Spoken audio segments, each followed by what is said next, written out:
comenzamos este interesante programa departiendo con el admirado y apreciado José Gómez Cerda, quien espontáneamente, como una forma de contribuir, es un educador natural, es un profesor universitario, es un profesor especializado incluso en cursos de alto nivel de seguridad social en la República Dominicana, y entonces está, como es un hombre que no es egoísta, que por naturaleza piensa siempre en lo demás, está aprovechando este programa y está edificando a una parte de la población que ve este programa y que es momento de la historia. La seguridad social es un momento importante de la historia del pueblo dominicano, de la humanidad, y por consiguiente es un tema de tipo histórico. No es una batalla de tiro, pero es una batalla de alcance, de reivindicaciones, de carácter económico, sociales.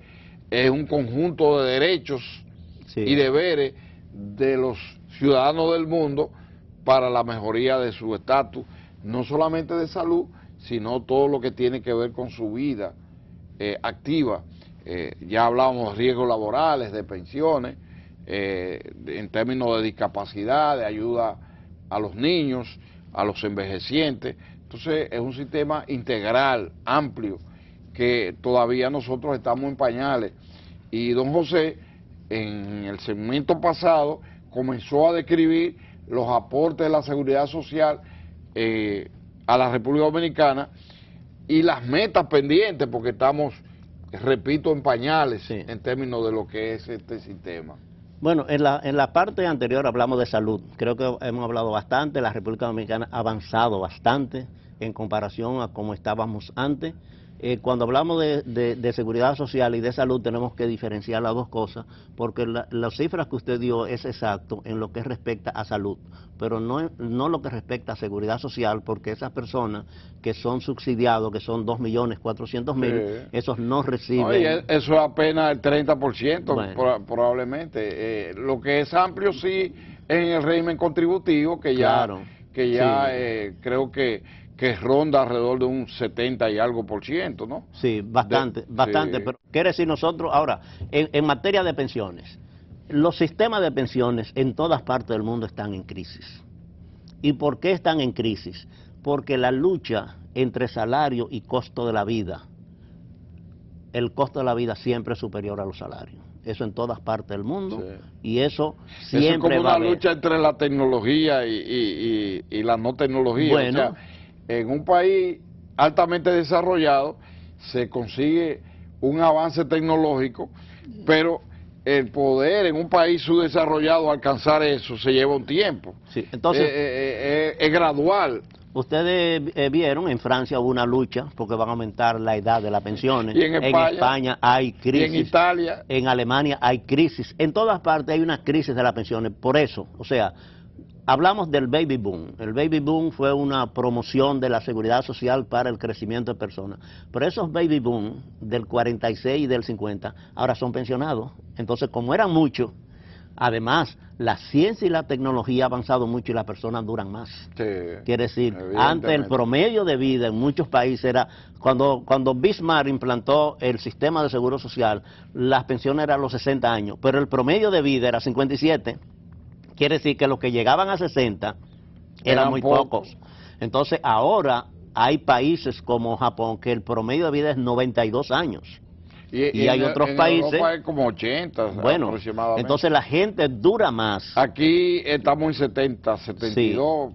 Pero dura más. Que 20 años atrás, 30 años atrás, el promedio de vida de una gente aquí era 50 y pico. El que llegaba a 60 era un viejo, era un anciano. Y ya estamos hablando de que en 60 años somos muchachitos. Bueno, entonces, todos los sistemas de pensiones están en crisis. ¿Y por qué? Porque los que le dan a usted de pensión, no importa, si a usted le dijeran ahora que cuando le van a pensionar dentro de la gente que está en el sistema dominicano, le van a dar 100.000 pesos, ahora lo vemos mucho.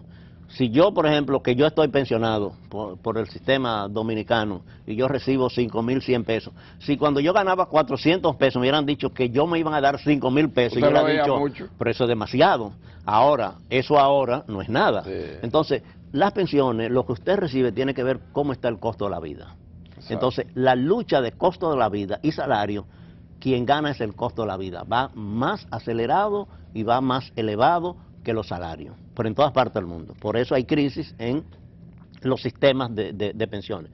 Y aquí nosotros todavía no sabemos cuáles van a ser las consecuencias, porque el sistema de pensiones de aquí, que comenzó en el 2003, son 30 años que hay que pagar ininterrumpido. Acumulado de capital, 136.500 millones de pero pesos. Eso no es nada, don Rafael. No es nada, pero, o sea, pero es un progreso. O sea, si vemos la dinámica, sí. ¿Cuánto había?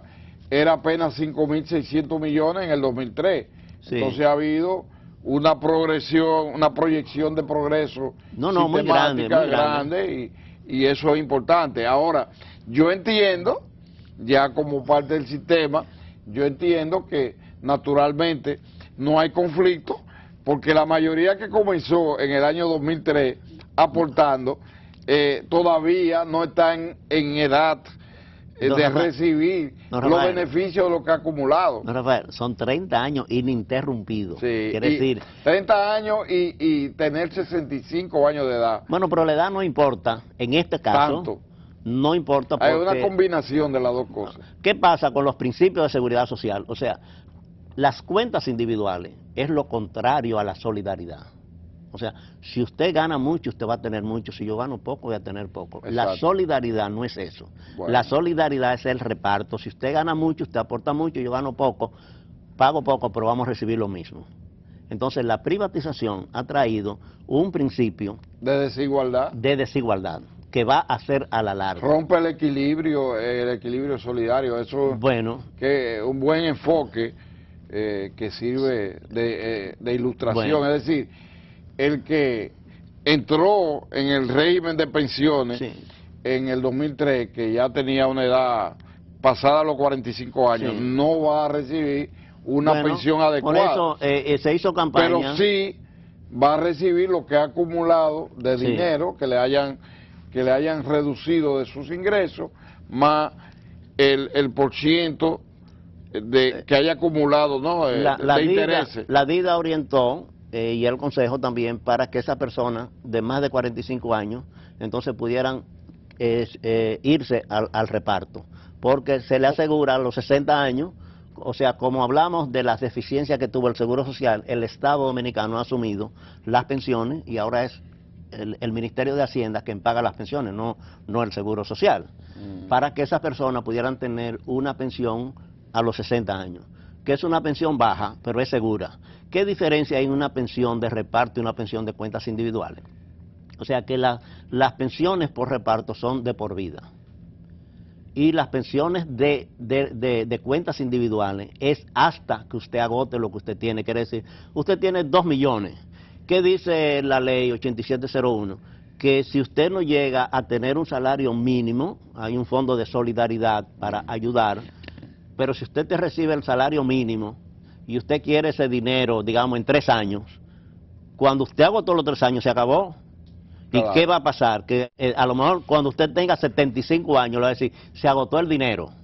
Eso no pasa en reparto. Pero excúseme, con una forma que eso me lo preguntan mucho a mí, pero si una gente deja de trabajar y acude, por ejemplo, a una AFP, que son los bancos, los que tienen el dinero que tienen acumulado los bancos, ¿no estaría el banco en la obligación de entregarle lo que usted haya acumulado? Por ejemplo, si usted acumuló en un AFP 1 millón de pesos, ¿no tiene que devolverle ese millón? ¿O se lo devuelve nunca de manera antes gradual? De 60 años, nunca antes de 60 años. Nunca antes de 60 años, pero si cumple más de 60 años, tiene que reponerle el dinero y los intereses. ¿Cómo trabajan los bancos, don Rafa? Porque es un conversatorio. Sí, claro. Yo soy un banco, usted tiene ya su edad y usted viene a reclamar y yo le digo, don Rafa, es mejor que usted ese dinero aquí, yo mensualmente le voy a pasar una mensualidad. Pero eso si tú quieres. Sí, pero yo lo oriento. ¿Por qué? Porque a los bancos les gusta recibir, pero no les gusta dar. No. Entonces, bueno, entonces hay una orientación para eso. ¿Qué pasó en Chile? En Chile, cuando se cumplió la etapa que era menos de 30 años, que nosotros, hay una diferencia grande en el sistema de pensiones de Chile. Nosotros tenemos una ventaja y es que aquí el sistema de pensiones, el 70% los cubre los empleadores y el 30% Los trabajadores. En Chile el 100% de los trabajadores, los empleadores no pagan pensión. Pero cuando llegó a la edad, el 57% no llegaba al salario mínimo. Por lo que le hablé antes, el costo de la vida y los salarios, el costo de la vida crece más en todas partes del mundo que los salarios promedios. Estoy hablando de los salarios promedios. ¿Cómo está el salario promedio de nosotros? Según CIPEN, está en cerca de 11.900 pesos. Es un salario muy bajo. Pero la ley también establece que si a usted no llega al salario mínimo, a usted lo van a pensionar con el salario mínimo más bajo que exista. Claro. ¿Qué quiere decir? Que 7.000 y pico. No, 7.000, don Rafa, porque hay un salario para la zona franca y un salario para los campesinos. Ya. Y si mañana establece un salario para las trabajadoras domésticas, por ejemplo, decir de 4.000, va a ser ese, el más bajo. Y eso va a perjudicar a la larga. Ahora la gente no se preocupa mucho por eso, porque la gente ya que estaba llegando se ha pasado, va a recibir su reparto, y dentro de 23 años que vamos a ver esos efectos. Entonces nadie se preocupa. ¿Qué va a pasar dentro de 23 años? Bueno, mucha gente, especialmente los jóvenes, no se preocupa. Nosotros tenemos que ver que los cambios del Seguro Social a la Seguridad Social, antes lo que se pagaba era el 7,5%. Sí. El trabajador pagaba el 2,5%, ahora se paga el 20%. Quiere decir, nosotros pagamos 3 veces más que lo que se pagaba antes. Quiere decir que debiéramos recibir servicios 3 veces más. Y eso no se está llegando a eso. No tenemos eso. Uno puede decir, bueno, en materia de salud sí, porque antes era yo solo y ahora está el cónyuge y están los 2 hijos. Quiere decir, ahí hay una recompensa. Es decir, pagué 3 veces más. En materia de salud, por ejemplo, no se contemplaba. Usted llegaba a una edad límite y ya no lo cogía ningún seguro. Bueno. Es una reivindicación, como también una reivindicación de que a una persona tiene una enfermedad llamada catastrófica y le cubre por lo menos hasta 1 millón de pesos. Yo creo que son avances y eso yo creo que es, un beneficio positivo para la población dominicana. Nos queda un segmento, don José, que es que vamos a agotar para la continuidad y la conclusión del tema con sus recomendaciones como expertos en materia de seguridad social. A ustedes gracias por preferirnos y nuestro deseo vehemente de que continúen este interesante intercambio, esta exposición profunda sobre seguridad social, un tema histórico en este su programa, Momentos de la Historia.